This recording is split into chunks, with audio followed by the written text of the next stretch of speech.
સૌને જય શ્રી કૃષ્ણ.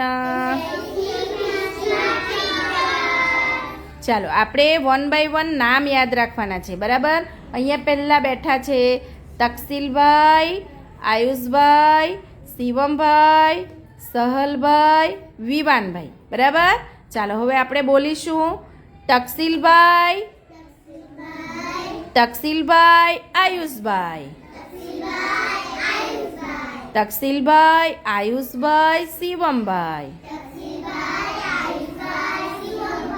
તકસીલભાઈ, આયુષભાઈ, શિવમભાઈ, સહલભાઈ. જોયા વિના બોલો. તકસીલભાઈ, આયુષભાઈ, શિવમભાઈ, સહલભાઈ, વિવાનભાઈ. બોલો ફરીથી. તકસીલભાઈ, આયુષભાઈ,